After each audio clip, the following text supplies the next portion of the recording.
Good morning, everyone. This is Pat McParland. Welcome to our webinar presented jointly by Opus, Improving Your Cybersecurity Posture in a Climate of Increasing Regulations. This morning, we're going to talk about the increasing threats around third-party information security and give a little context about what's happening.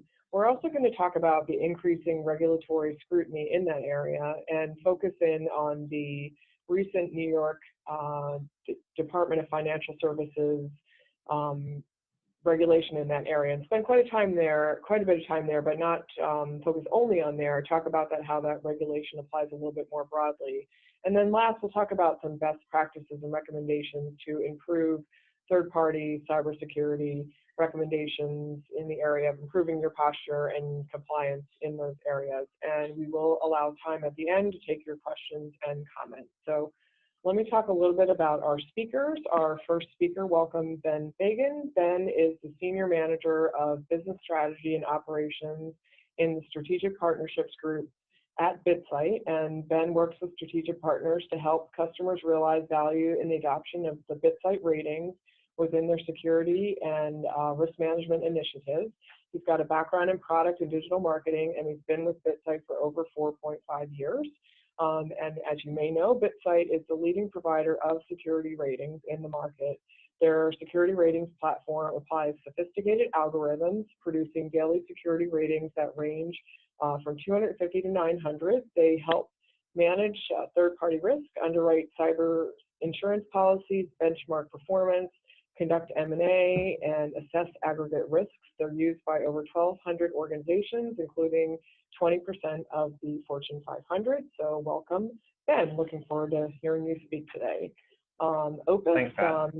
You're welcome. Looking forward to hearing you. So Opus, I think most of you on the phone are familiar with Opus, and so we're a global risk and compliance SaaS and data solution provider, and our goal is to help you make faster, better decisions in compliance and risk management. And our mission is to help give you an extraordinary advantage in the marketplace. So our belief is that risk management is a positive, and that managing that appropriately helps you succeed and gives you competitive advantage and not a chore or a burden. And we also are used by Global 2000 companies around the world. And our speaker today is Doug Goldman. He is our VP of Innovation and Alliances, and he is an expert in regulatory compliance and third-party information security. He is responsible for our information security strategy, focusing on third-party management, information security. I think many of you have heard him speak before about our third-party information security research, and he's spoken with Dr. Larry Poneman, among others. He is an expert on strategic controls-driven approaches. He speaks regularly on topics such as NIST, and he's an overall InfoSec expert. So looking forward to hearing you as well, Doug. So let me turn it over to you, Doug, so that we can set the context and talk about what's happening in the escalating risk area of InfoSec. So over to you, Doug. Well, Pat, thank you for the really warm welcome and the nice wind up. I don't think I need to tell anybody that every day, or almost every day, we hear about new breaches. And certainly this is an area of great insecurity in every industry, especially in banking and finance. Pat, can you go to the next slide? So our research, and this is actually a set of statistics that comes out of a study done by the Poneman Institute, Pat referenced that moments ago, saying that over the past year, 56% of the businesses responding, this was about 800 executives from a number of different industries, again, kind of slanted a little bit towards finance and business and finance, have experienced a data breach via their third parties as opposed to via their internal infrastructure. And only 17% of the respondents thought that their third-party management processes are really effective.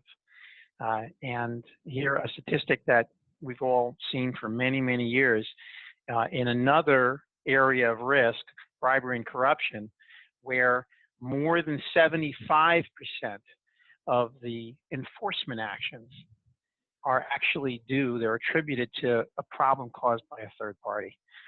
And another very, very basic statistic here, this is all taken in the context of increasing outsourcing, more and more outsourcing, 25% up from the prior year. Next slide, please, Pat. So a study that we did together with Ponemon, really Ponemon did the study we sponsored and helped, again, about, I think, 600 and nearly 700 respondents here. Pat will correct me if I'm wrong. But information security professionals are definitely worried, and some of them are they're considering changing jobs, and I think some of them are. We're hoping that they actually get their job changed for them, because this is an incredibly stressful field. Next slide, Pat, please. And well, here's one of the key reasons why. 2/3 of them believe their company is more likely to experience a cyber attack than the previous year. I'm not really sure where the other third are coming from, because as we've all heard, the colloquial statement, it's axiomatic that there are only two kinds of companies in the world: those that have been breached and those that don't know it yet, but they've been breached too. Next slide, please. So one of the key areas that we see the market, well, it's really pretty much everybody we talk to is very, very concerned about the availability of in-house staff and the ability to train in general the organization and the teams responsible for information security, privacy, and all of the related risk domains. And you know, a key example of that, you don't have to look too far beyond your own inbox, where phishing attacks are very, very common. And we know that phishing attacks have found victims all the way up to the CEO of the organization. And so training here is very crucial. And this is an area where people are very, very worried. They don't have enough resources to prepare their organizations to respond to cyber problems. And they don't have enough training. The people are not well enough trained to handle those things. And one of the points that I would make here in this context is cybersecurity is everyone's job in the organization. It's no longer just the CISO or the information security team. It's everyone. Next slide, please, Pat.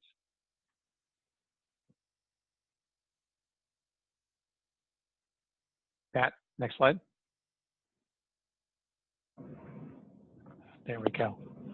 So getting a little closer to home here for us, for the two companies presenting today, a key area of concern is attacks coming via third parties. You see a significant increase. These respondents here to this January study, this survey, 60% of them think that they're going to have increased concern about a data breach through a business partner, some kind of a third party. So again here, key area of risk, third parties, an area which is much harder to control than your internal infrastructure. Next slide, please, Pat.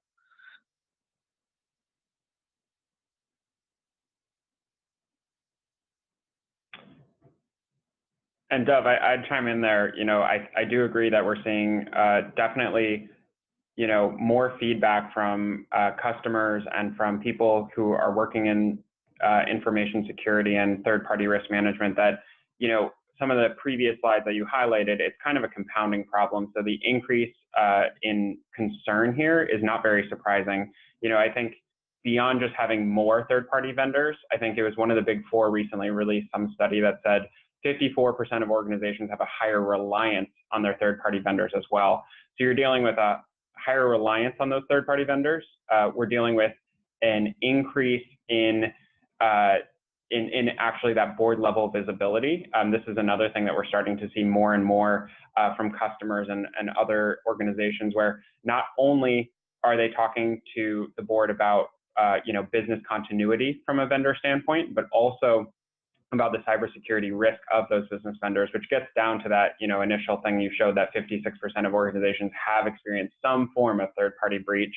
So, you know, you have all these compounding issues, including that idea that there aren't enough people to actually undertake the information security roles and responsibilities in an effective manner. You know, you mentioned security is everyone's job. I think many people are starting to recognize that.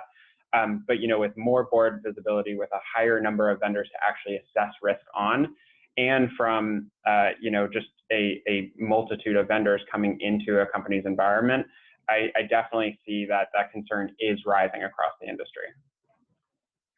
So Ben, I think it's important to recognize that cybersecurity, security, privacy, everything within that heading is really a core mission now for many companies, and this is irregardless of regulation. But certainly regulation is highlighting even more to boards and executive management the importance of doing this properly. So I think we're going to talk today about some of those regulations. You want to take it away from there and cover the newest regulation, one of the newest ones from the New York Department of Financial Services. Yeah, thanks, Dov. Yeah, I think we'll do a quick deep dive into the New York DFS, kind of what it means for organizations, and kind of how it plays into the overall trends we see in the regulatory landscape. And I definitely agree with your point there, where, you know, regulation isn't the key driver. It is a driver for why organizations are making cybersecurity, information security a core component of how they're thinking about business and a differentiator for themselves. So if we go to the next slide, just kind of a quick background on what is the New York DFS regulation, the cybercrime regulation that they have passed. So this is essentially the way we can think about this is it's a minimum standard of care for cybersecurity. So it's actually quite a prescriptive regulation in many ways, saying that you need to have certain things in place. It is covering 4,000 plus financial institutions. So in the state of New York, so this is banks, trust companies, insurance companies, pretty much any provider of financial products and services is subject to this regulation. And the core focus of the regulation is not just the minimum standard of care of do you have this, or this control in place, but also have you documented it into a cohesive policy that you can manage against, and is the organization aware of those policies and procedures? One of the interesting points here is it's not just your company, it's also the third party. So this section 500.11 of the regulation really talks about the third party service provider security policy. And this is really tied to that overall policy. So if we go to the next slide, we'll kind of see, quick question before we do that. Yeah. Quick question. Absolutely. It's obvious that this covers firms that are in New York, that are New York based. But what goes beyond that? What organizations are going to be covered that are not necessarily based in New York? Yeah, so organizations that actually have any kind of business in the state of New York can actually be covered by the New York DFS regulations. So that makes it, you know, any global bank is probably doing some level of business in New York. So it makes them similar to GDPR, where we see organizations with any presence in the EU or customers in the EU, they need to comply with those regulations, and there's harsh penalties if they don't.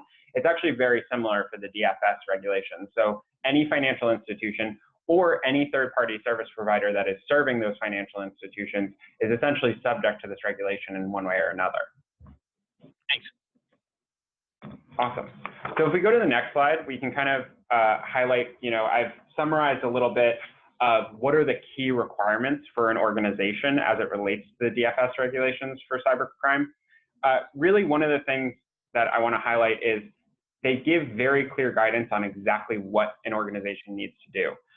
So the key one here, and kind of the overarching theme of the DFS regulation, is this idea of maintaining a clear cybersecurity program and policies. So this is a written policy of what is our cyber program as it relates to our organization, and not only what is the program, but who owns it. So the regulation specifically says you need to have a CISO or a similar title person in the organization who actually owns the program, and there's a documented oversight. So getting back to what Dev and I were touching on a little bit before is not only do you need program policies and leadership, but you actually need to put in Appendix A of the regulation is a certification of compliance that needs to be signed by either a director of the company or the chairperson of the board.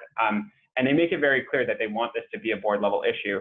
So, when we're talking about organizations and their concerns around third-party risk management, this regulation is actually a forcing function for organizations to bring that up to executive level and board level visibility when we're talking about cybersecurity.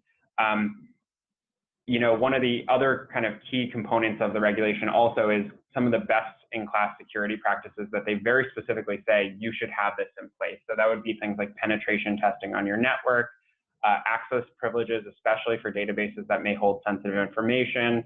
Many banks actually create their own applications for business functions, so they hire programmers. They want to ensure that those applications that are used for anything from money transfers or any of the other things that a bank or financial institution is doing are undergoing best practices to make sure that the code in those are secure and not, susceptible to hackers.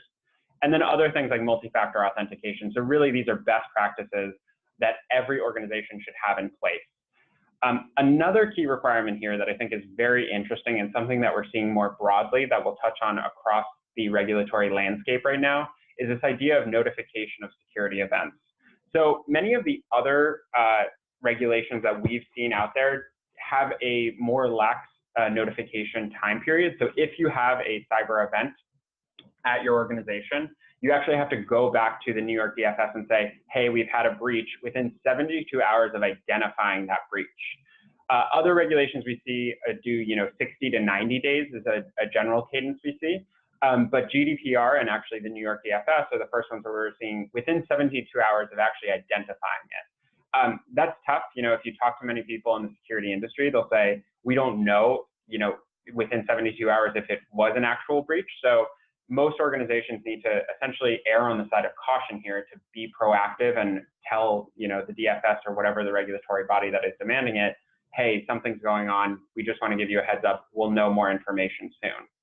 And then the last part that I think is kind of the overarching and what we're going to focus on today is the policies, the procedures, and those best practices.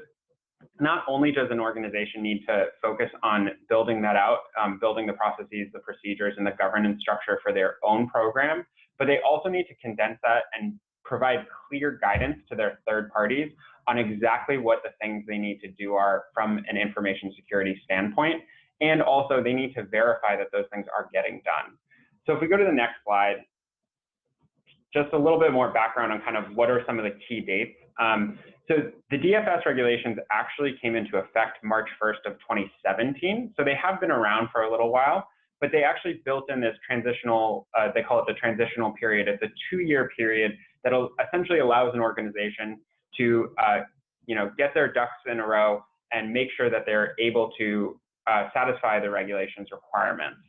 As you can see on the slide, there's actually 2 upcoming dates. The September 3rd date, it's the end of the 18-month transitional period. It's essentially allowing organizations to give them more time to actually implement certain controls. So these are kind of more, you could say, specific parts of the regulation. So for example, the 500.06.08, these are things like establishing an audit trail to detect cybersecurity events when it relates to financial transactions.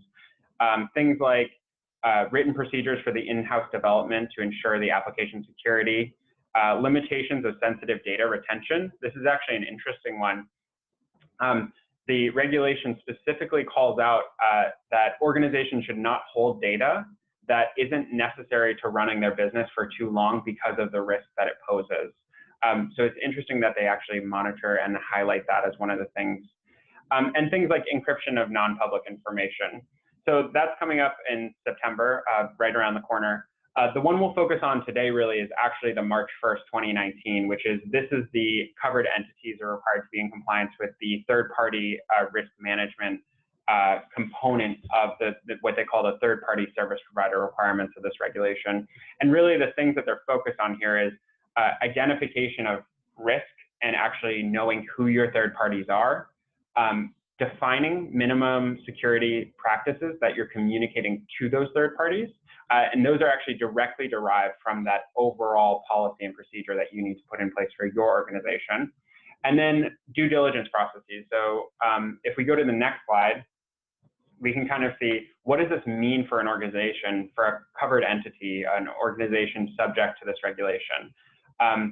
So similar to actually the policies that they've laid out for the cyber program, an organization also has to do periodic assessment of their suppliers. So it's not only identifying who my suppliers are, but it's also saying, what is the assessment process I'm going to put in place? And then how do I communicate those policies and procedures to them? One of the interesting things I found in this regulation is they actually call out this idea of putting minimum cybersecurity standards in a contract with a vendor. We're starting to see that, that idea come up where organizations say, hey, when we do business with XYZ company, we have very clear standards on cybersecurity, and they need to actually upfront prove that they've implemented certain controls. But this also actually creates an obligation for the supplier, right? So it's not just my organization, we've told everyone that they have these policies and procedures they need to follow, but it's also, I need to engage my supplier so that they do have things like access controls, they've encrypted sensitive data that we're sharing as part of our business arrangement or relationship, notification of things like breaches so that I can be in compliance with the DFS regulations. These are all things that actually come down to the idea of collaboration. So it's not just putting a policy in place, hiring a CISO and letting it go. It's actually about collaborating with those suppliers to say, where are you today? How does your policies and procedures and your cybersecurity program mirror ours and what we've built? And what is the reporting mechanism so that we can be sure that we're getting a clear indicator of risk as it relates to our business relationship today? So if we go to the next slide, one of the things I think is highlighted through not just the DFS regulations, which we've kind of spent some time walking through the specifics on, but actually this ongoing regulatory trend that we see in the market and in the landscape. And this idea of ongoing monitoring is becoming increasingly important as it relates to third-party risk management. So, the DFS regulations say periodic assessment, that they don't define what that means. They don't define if it's 3 months, if it's 6 months, if it's 9 months. But what we're starting to see throughout the industry, we've highlighted 3 on the slide here. So HIPAA, which is a healthcare related, FFIEC, which is financial services, and then GDPR, which we touched on a little bit before. And that's all organizations with an EU presence or customers in the EU. Not only are they calling out specific third-party risk management requirements, but they're also starting to talk about having, FFIEC active monitoring. GDPR ensuring that they have appropriate controls in place. Another one that comes up frequently is the OCC, the Office of the Comptroller of Currency in the US. They've very clearly said ongoing monitoring. So it's all about actually putting and building a program that can address this idea of ongoing monitoring so that not only are you covering your regulatory and compliance bases, but that you're actually understanding risk across your entire ecosystem in a frequent manner. And we'll kind of start diving into that a little bit now when we're talking about exactly what organizations can do to not only be in compliance with these kinds of regulations, but also build a program that's sustainable over time and addresses these concerns. So I'll kind of stop there for Dov. Do you have anything to add based on kind of what we discussed there? So there's a couple of points that I want to make, but first, just to draw out this idea of collaboration, which I think we're going to want to talk about more, and what you're collaborating on, the communication that's happening here. I also want to draw out this monitoring concept, which a lot of regulations seem to be talking about, but I don't think anybody, and tell me if you feel differently, we don't really see a clear definition of monitoring in any of these regulations. Absolutely. There is no, we don't see what monitoring means. Does it mean sending out a questionnaire? Does it mean having other sources of data? They aren't, interestingly enough, when we look at DFS, it's actually an interesting example where when it relates to your business, they have very clear controls that they want you to put in place. And they pretty much are saying, when it comes to your third parties, you should set similar expectations as it relates to things like access controls or these, information security best practices, but they also put this obligation on the covered entities to actually monitor them. And we see this, in all the regulations we've touched on today, but it doesn't say how that monitoring should happen, what the frequency of it should be, or really much detail behind it other than you need to assess risk. And that's a very, very broad thing to say.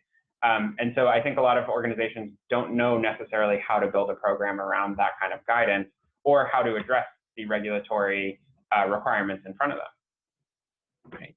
This is a key thing that I think as we go forward in our conversation today, we might want to help the audience understand at least our view of how that should be achieved. Absolutely. Absolutely. Okay. So if we go to the next slide. Yeah. Awesome. Okay. So, yeah, go ahead, Ben. You take it. No, you go.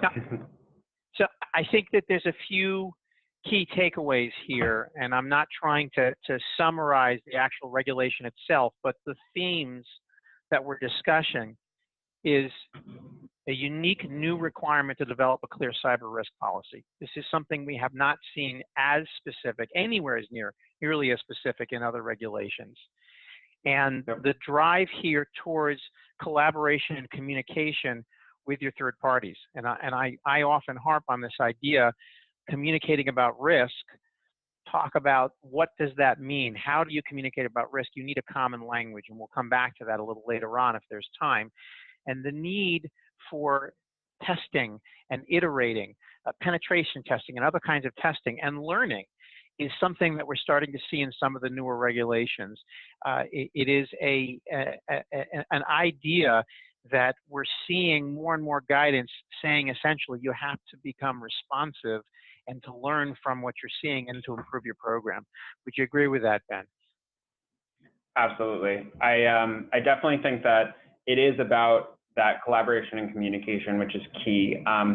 Developing the policy, communicating that both internally and to your vendors, and then doing that iterating and testing and learning is critical so that an organization can build a scalable program and address a lot of the challenges we touched on earlier, the lack of people to actually, the lack of boots on the ground, the higher importance of this when it comes to being in front of a board level issue or an executive issue. So I definitely see this as something that is becoming critical for organizations to address these issues for sure. If we go to the next slide, I can kind of talk a little bit about what we've seen work with customers and with organizations that are dealing with these challenges. One of the things that I see as critical is adopting a risk-based framework for assessing supplier risk. One of the things here that I think is very important, similar to how Dov said, information security is everyone's job. I also think the people that work in risk and security need to make sure that they're business minded in the sense of how are we assessing supplier risk. It can't just be I send a standard questionnaire over to every single one of my suppliers and I use my market presence or whatever to make sure that I'm getting responses. It needs to be, I understand the relationship between my organization and my third-party vendor, and I'm going to tailor the tactics and approaches I use to assessing that risk so that it actually has business context behind it. And by having that business context, I will have a better understanding of what is the risk in the relationship. So I think it's about adopting and defining a risk-based framework, understanding if I'm going to tier my vendors, what do those tiers mean and why do I care about them, and being able to communicate that internally. The second kind of step that we see a lot of organizations doing is once we've defined, what are the tiers of vendors that I'm going to look at, what are the critical things I'm looking for in these relationships, what are the data points that I need to go out and get. Some of them are probably going to be provided by the supplier. We see, questionnaires, on-site assessments, and then there's a wealth of external data today available to organizations that wasn't available, even 10 years ago, that they can start to build a comprehensive profile that is more continuous in nature of that organization's risk, that vendor's risk. And then the third point, which I think is very clear, and I think we'll definitely highlight a little more, I think, Dov and I have a lot to say here, is all about defining workflows. So it's not just, I have the standard workflows, I'm going to go out every 3 months for my tier 1 vendors, every 6 months for my tier 2, and every 9 months for my tier 3 vendors. It's understanding what happens in between those times. So how do I manage the changes in risk posture? We know information security is one of the most dynamic risks. It's not like, you know, some forms of financial risk where you can see things coming for a while. It is something that can change on a day-to-day basis. An organization today can be compromised tomorrow, and if you're only engaging with them every 9 months, it's going to be hard to find, you know, to understand when that's happening and why it's happening. And then the third one really gets to this idea of optimizing. So once we've defined the workflows, understood how I'm getting that view of risk over time, and also setting the expectations and having a risk-based conversation with my vendors, then it's about optimizing it. So what works for my vendor as it relates to addressing risk and assessment and the things I'm asking of them. You know, I think many times we see organizations build programs, but really to have a strong TPRM program, you need to be engaging those vendors and those third parties that you're actually going to be assessing their risk from. And so that whole idea of optimization, you know, risk changes. It gets back to, it kind of goes full circle to this risk-based framework. That's not a static thing for most organizations, and it shouldn't be a static thing.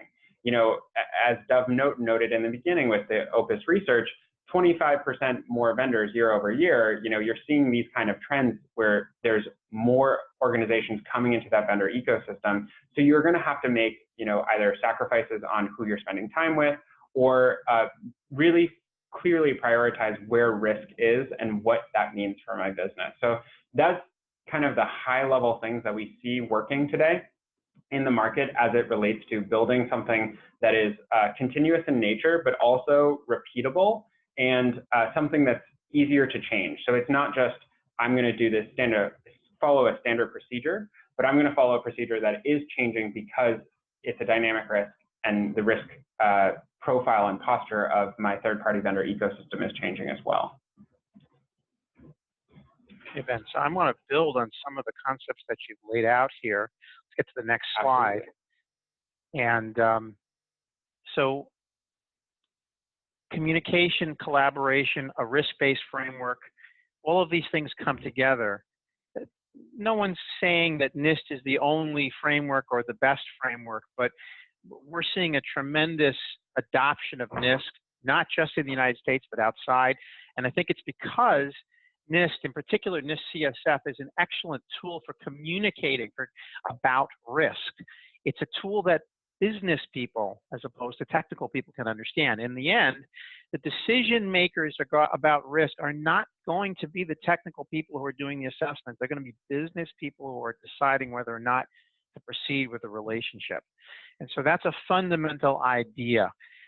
Building on the idea of optimizing the process and aggregating data and optimizing the process, what does it mean? You have a limited number of people to do assessments, to make decisions about risk. And so it's very, very crucial to focus them on the actual decision-making process and have systems in place. And by systems, I mean workflows and paths for your, I'd say, call it work plans, and of course, automation platforms that support that process. And so if you want to be efficient about this, as Ben said, you have to make some decisions. You have to prioritize who you're going to look at, and in the context of a supplier, what you're going to assess, what the conversation with them is going to be about. The best practices that we have seen are almost universal, especially when it comes to relatively mature organizations, is very much in line with standard third-party exercise.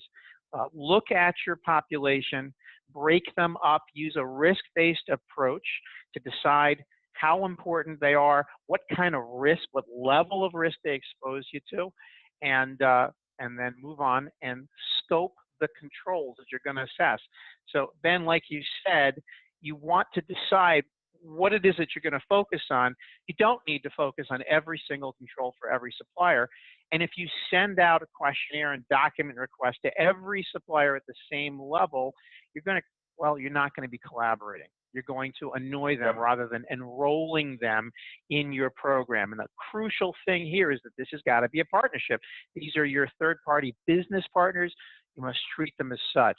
So decide who is going to get the more in-depth assessment, and then which controls are you actually going to assess, and then go out and collect data efficiently, use a platform that will get the data from them and will get the documentation you're requesting, and then you're going to perform your assessment. You're going to look at the individual controls, the underlying evidence that they've supplied you, and that evidence will also come from data feeds like BitSight, where you have information that the vendor may not want to give, but it's extremely useful.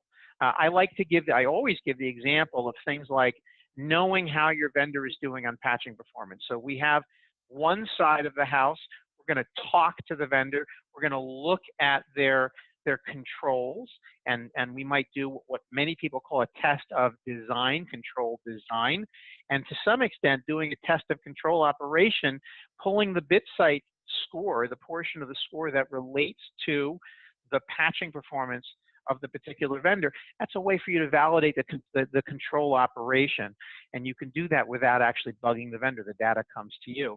And now with that information, you're able to decide on which remediations, parts of the vendor controls you need to upgrade, you need to get them closer or to meet your or exceed your standards as the regulations require, and then you can report that risk to your business stakeholder. Now, a key part of a process like this is recognizing that these kinds of assessments, which are inherently very time consuming and they can't happen very often. Most mature organizations will do an assessment at this level at most once a year. For their less risky vendors, once every 2, once every 3 years, they might repeat. But an ongoing monitoring program is the only way you're going to recognize changes through risk. And one of the ways you could do that, and here I'm being very specific about BitSight platform, the Hyperos 3PM platform, if you are well organized and you have your suppliers, you've done your assessments on them, and now the BitSight data is flowing in, and you're finding out when there are changes to the BitSight score, leading you to know that there may be changes to that vendor's information security profile, their posture. If you have the ability to get an alert, essentially creating a management by exception approach, which is very, very important. You've got too many suppliers. You don't have time to go checking them. Let the systems that you have do the work for you. Find out, oh, patching performance is running too slow. Now you have information that you can act on. And now, Ben, I don't know if you want to talk about how a BitSight customer will interact with a vendor who's been given that lower grade than you'd like to see. What would you recommend you do at that point? Absolutely, Dov. Yeah, I think that's a great segue to kind of get into that remediation component. How do we actually ensure that? And one point I'd also like to make, it is the reason collaboration is so key is to actually create that end-to-end kind of from issue identification to remediation, a smoother process. So one thing that we always push BitSight customers to do is once you've defined your processes, once you've defined your workflows, you're storing that data in a platform like Hyperos, and you're pulling in BitSight information, also make sure to reach out proactively to your vendor and say, hey, by the way, we're monitoring you with BitSight. Here's what BitSight means. Maybe it's even just handing them the BitSight report on them so they can see it, understand it. And then when it comes to the patching cadence, the specific issue you brought up, organizations actually, once they've identified an issue on a vendor, can reach out proactively and actually provide 2 weeks of free access to the BitSight platform, which allows that vendor to come onto the platform and actually see the specific details and data that BitSight can see from outside of their organization as it relates to something like patching cadence or any of the other 23 risk factors that we're rating organizations on. Another important component of this too isn't just the reaching out and providing the data, but it's also understanding how does that fit in the overall framework and workflows that you've built in a tool like Hyperos, where you can actually set triggers, alerts, and workflows for your organization to say, yes, maybe I will go in, provide access to some of this underlying data for the vendor, but what is that overall summarization, that risk register that you need to create and compile, and what are the data elements beyond just making sure they've dealt with this specific issue that we need to make sure are dealt with so that we're comfortable continuing working with the supplier and making that a collaborative process, both pre-incident happening and then post-incident happening, it actually becomes a, ultimately a positive for the business relationship, because you're enabling a vendor to deal with an issue that maybe they weren't even aware they had. And we're starting to see that happen more and more, which is great. But having that collaborative view on vendor TPRM and dealing with vendors is critical to making that happen successfully. Yeah, I'll highlight one other point, something that I don't know that you could call it a broadly accepted best practice yet, but we're starting to see this in the more advanced organizations. They're taking BitSite data and they've done an assessment. Cadence says, we're going to redo an assessment once a year. Let's say it's a really critical vendor or a very risky vendor because there's a lot of data in their hands. And they're using BitSite data to define control scoping for the next go around of an actual assessment. So they're saving time by saying, the evidence we have says we're okay in these areas. We're concerned about those areas. They're important in this relationship. But we're seeing experientially that the vendor's doing a good job. Let's focus on other elements, or let's focus on fewer controls so that we can have a happier vendor and we can get through the assessment more quickly. So I think that may become a best practice over time in a world where there just plain aren't enough SMEs to do these assessments. Let's use the data that we have, make it more efficient. Absolutely. We're definitely starting to see customers adopt practices like that as well. For some organizations, we're even seeing the frequency of assessments going down significantly. So it's not about necessarily getting rid of assessments, because those provide very, very valuable information and actually create a lot of that business context around the relationship. What are the things I need to be asking this vendor is critical. BitSite is a standard way of looking. It's a standard rating across all organizations. So it is a good, warning system for across your vendor ecosystem when something goes wrong, identifying the issue and then remediating or dealing with it, working with the vendor to remediate it. One thing we are seeing is, especially with organizations that have long-term relationships with another organization, maybe they were doing an assessment once a year. Now they're only doing it twice a year, even if they're a critical vendor, because they know, one, that if something is flagged in BitSite, or if there's some major outside data that, whether it's a patching problem or a botnet infection that they're seeing from the outside, they have a good enough relationship with that vendor to know that whatever workflow and questions they need answered will get answered because they built that collaborative environment. So maybe they don't need to do the standard, are you complying with whatever framework they're looking at, whether it's NIST or others. Another important thing that BitSite has started enabling and working with Hyperos and other organizations to do is actually map BitSite data to those controls, both questionnaires and things like NIST CSF, where we can say, BitSite will never tell you, does this organization have a policy for this? It's an outside-in view. But what BitSite can tell you is, what is the outcome of those policies and procedures? Are they failing? Are there botnet infections that we can see from the outside of this vendor, even if they say they have an incident response program or something else? And that really creates a much more comprehensive view of understanding the risk, understanding the vendor's viewpoint, and then understanding the data that the vendor doesn't control and we see from outside that organization. And that's critical to that ongoing monitoring aspect that we've touched on today. That's great. Okay. Awesome. Pat, do we want to open the floor to questions? Guys, that was great. Yeah, I think now is the perfect time to move to questions. And we have received some questions already about the legislation overall, and then more specifically around third parties. So the first question is around, it's kind of touching on fourth party risk. So what happens if the third party has another third party who works on handling the data? What advice do you have for that scenario? So for a fourth party, essentially, Yes. Can you repeat the question? Sorry.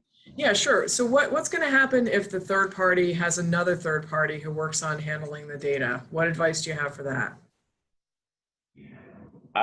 That's actually definitely a important thing that we see. So, one of the key components there, I think, is when engaging with the third party, your third party, about where they're storing data, for example. So maybe they're using a cloud service like an AWS or a Microsoft Azure, making sure that they have the proper controls in place, that they're actually monitoring their third parties or your fourth party to make sure that if they're storing data, that it's encrypted and it's following those best practices that you've essentially set in that DFS, the policy that they require you to set, both for your own organization and your third parties. It's essentially making sure in that collaborative environment that you're passing that down and saying, our expectation of you is that you're doing the same thing with those important third parties of yours that may hold sensitive data or other data elements that if they got out could cause an issue and it ultimately caused the first party, my organization, to have to go back to the DFS and say there was a cyber incident. Excellent. Dov, anything you want to add to the answer? Yeah, I'll say that there are not very many organizations that are actually going out and assessing fourth parties directly. I have heard of people who are doing it. We're talking about very large organizations, very well funded with large programs, but there aren't very many that have the excess capacity to go and do that. But most of the ones that I am talking to and dealing with are finding out who the fourth parties are. That's the first step, making sure that you have the contractual ability to know that, to know if there are changes to those relationships, and that gives you the ability to deal with the concept of concentration risk. What percentage of my data is being hosted on AWS, things like that. I do think that we're going to start seeing some organizations doing more actual direct assessment of fourth parties. That is something, it's painful to think of because most third parties are not going to want you to do that. But there is definitely a drive in that direction in certain quarters. Excellent. And I'll add to that actually as well. One of the areas we've seen this idea of concentration risk, Dov mentioned some mature organizations starting to add it to their TPRM programs and their risk management practices. One area where we actually see a lot of activity when it relates to concentration risk is in the cyber insurance realm, where we actually do have some customers that leverage the BitSite rating in underwriting cyber insurance policies. It's a data input to that process. And in the cyber insurance space, similar to any other insurance line of business, that whole idea of concentration risk, especially as it relates to IT, how many of the companies that I've underwritten are dependent on XYZ supplier, and what does that mean if that supplier goes down or has a breach? And so we're starting to see that in the cyber insurance space, and as Dov mentioned, I think we'll start to see enterprise organizations actually starting to add that to their practices as well over time. Great. Yeah, certainly a question we've been receiving more and more recently about the fourth party risk, so thank you for that. So about the DFS legislation, do you expect this legislation to be repeated in other states or other industries? Why do you see this as such a landmark legislation, and why do you think that New York and/or financials went first? So I would think in general, the general consensus is that both the state of New York is generally at the forefront of a lot of these legislation or regulatory regimes that are passed, both in the cyber and in other, financial services legislation in general. A lot of this is just because of the concentration of financial organizations there. I do probably see other states getting involved in similar types of legislation, especially as it relates to building cyber policies and the more prescriptive things that DFS puts in front of organizations and requires them to comply with. I also could see the reporting. We're starting to see state general attorneys requiring organizations to report when there's a cyber incident. So that's something we've already started to see across. In terms of comprehensive legislation like DFS, I do expect us to see more of that come out. Potentially even on the national level as well. But I think it'll be likely some time before it affects, every organization. But the critical component of this is if you're doing business in New York and you are a covered entity here, you do need to comply. And that is, 4,000 plus companies today. I also think that we're starting to see more vertical specific legislation as well. So, we've seen HIPAA and healthcare and the privacy concerns there that also touch on cybersecurity. I do expect we'll see that in other areas. One area in particular where I think we'll see more legislation is anything to doing with critical infrastructure. So we've seen like FERC and NERC as it relates to some of those resource, energy companies and other organizations like that because of the increasing threat environment, my expectation is we'll see more prescriptive legislation in all of those industries as well.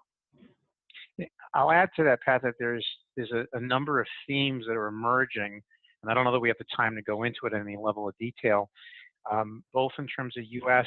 and international legislation.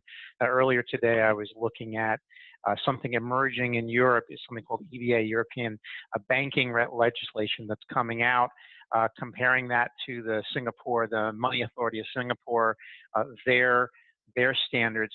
And GDPR and New York DFS, there are definitely themes that are emerging. And organizations are going to have very tight policies and procedures, and they're going to need automation so that they can report.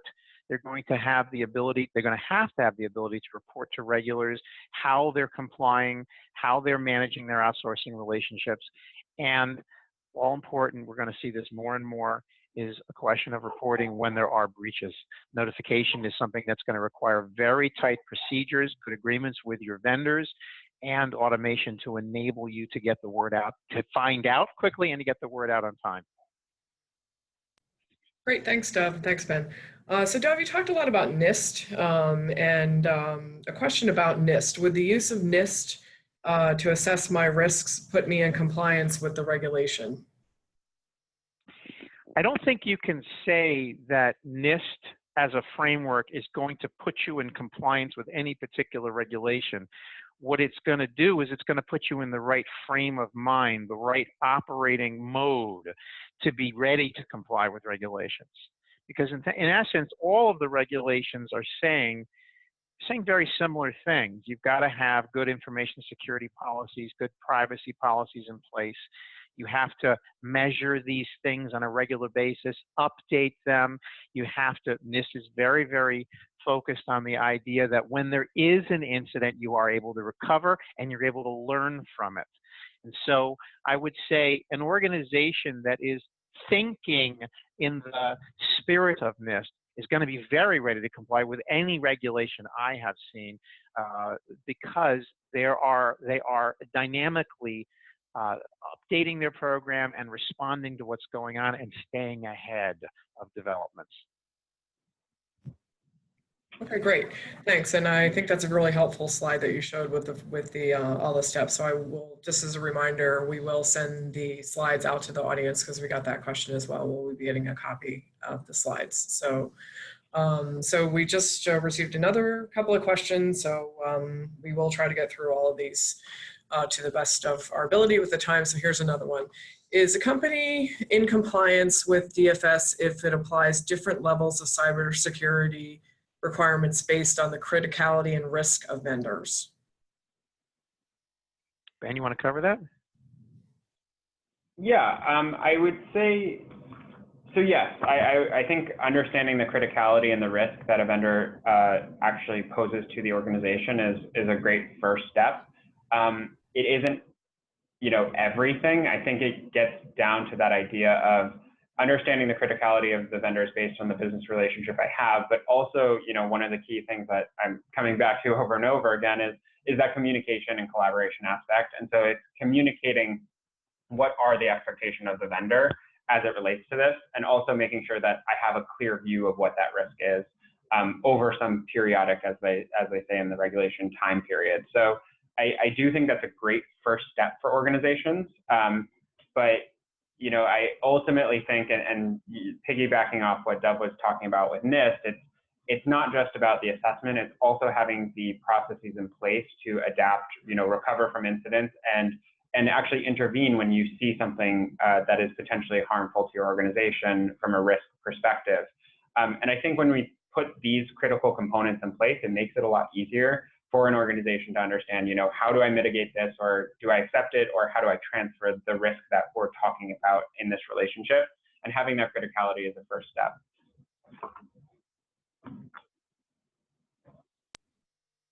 Great, thank you, Ben. Building on that a little bit, the regulation specifies that there need to be minimum cybersecurity practices that need to be met by the third-party service provider. So what constitutes the minimum or the best practice? Yeah, so that's actually an interesting, statement, because it says, I actually have it in front of me now, minimum cybersecurity practices required to be met by such third-party service provider in order for them to do business with the covered entity. And it talks about due diligence processes, the periodic assessment, but it doesn't really drive into what are those minimum cybersecurity practices. I think, at a high level, the way to think of these are, what are the very specific things that the DFS has put in front of your organization? So that's things like, does your vendor use multi-factor authentication? Are they encrypting data, especially sensitive data as it relates to your business relationship? Are they, if they're developing things in-house, are they using best practices for code development to make sure they have secure code in any applications that they are creating? I think these things that they've outlined here are a first step in kind of saying, here are the expectations. What are you doing about these? So it is kind of I would say, similar to this idea of the assessment, the periodic assessment, or the ongoing monitoring, this whole theme that we've identified in the regulations. It isn't very prescriptive on the third-party component. So it's really up to organizations to define and kind of condense a lot of that stuff as it relates to my organization and make those clear to my third parties that they're doing that. And I think that also gets back to the idea of tailoring the approach so that you know what questions you need to ask because you understand the business context of that relationship with your third party. So it isn't it's not a standard answer across every organization. I think every organization needs to step back, say, what is the relationship? How have I tiered my vendors using things like criticality? And then what are the cybersecurity practices that I expect all of them to have? And then for the ones that may be holding more sensitive data, what are the processes and procedures that I'm going to make sure that they are complying with not only the kind of standard minimum, but also going above and beyond so that I am sure that working with this organization is going to not provide a significant amount of additional risk to my organization. So yeah, that's what I would say. And Ben, would you agree that an organization that's doing this right is assessing the criticality or the risk associated with data, different types of data, and whatever standards that they would apply to those types of data, they have to apply to their third parties? Is essentially what you've done here is you've taken part of your business, you've handed over to a third party. Your third party really is an extension of your organization. If they're not following that standard that you would follow for that type of data, you are vulnerable. That's hard, as you said. It's very hard to make any kind of blanket rules to be more specific about that. That's something that each organization has to decide on their own. And I think that's a factor in a lot of the regulation, that regulations aren't telling you generally exactly which standards to apply. They're telling you that you have to decide what the standards are, and then you'd better make sure that your providers are adhering to those standards. What do you think of that, Ben? I totally agree. I think that is kind of the complicated part about dealing with the regulation, right? It's not just for myself, if I'm looking at my own organization, I have a list of things I need to do right here, and if I'm complying with these, it's not easy to show compliance, but it is stuff that I can prove I am complying with. As it relates to those third-party vendors, it's much more of a nebulous issue that organizations really need to condense to what are my standards, how do I communicate those standards, and how do I confirm that they're following those standards over time. Another important point here also is, as it relates to the relationship and that whole idea of reaching out to the vendor and having a conversation, sometimes some of your vendors are not going to be at the point where they are following the same policies, procedures, and practices as you. And so there's a translation component of all of these things where, how do you deal with data in transit? Is it encrypted? Maybe they don't because of certain business considerations they have. And it's all about understanding, what does that mean for my business? How do I report that back to the business, my business as a whole? And then what is our plan for actually engaging with the vendor? Do we create a roadmap for them to get to the area of compliance we want them to be? Do we terminate the relationship? What is the workflow there? It's not, you're right, there's no one answer for this. It's up to the organization to understand that risk and act upon it accordingly. And I've seen some organizations that are fairly advanced in their vendor management programs, where they will say, I need to do business with certain vendors that are themselves pioneering, but not really at the state of maturity where their controls are at the level of my controls, okay? Well, those firms that I'm thinking of, they put in place compensating controls internally for the vendor's deficiencies, the deficiencies in the vendor's control environment. And so this is all about having good information. This is all about the ability to use all of these data feeds, these elements of collection of data and decision making. Well, these are decision support tools. They help you make business decisions about your vendor relationships. And this is a point that I will often harp on, that in the end, information security controls, they deal with a highly technical subject, but they're not really dealing with something that's very technical. They're dealing with business decisions. And so you always have to think, and this is, again, one of the glories of NIST. This is why I think a lot of people like NIST, because it frames the processes that deliver good information security in business terms. And that's something that stakeholders can understand. Yep, absolutely. Great. Thank you, Ben. Thank you, Dove, for a very informative presentation. Thank you, everyone on the phone, for joining us today. Wanted to let you know that you can stay current on our website, and we have an information security portal, which you see the address there. You can find the research that was referenced today. We will be mailing out the slides, the presentation, and I will mail out also Ben and Dove's contact information if you have any specific questions for them as follow-up. So thank you, everyone, for attending today, and have a great day. Thank you.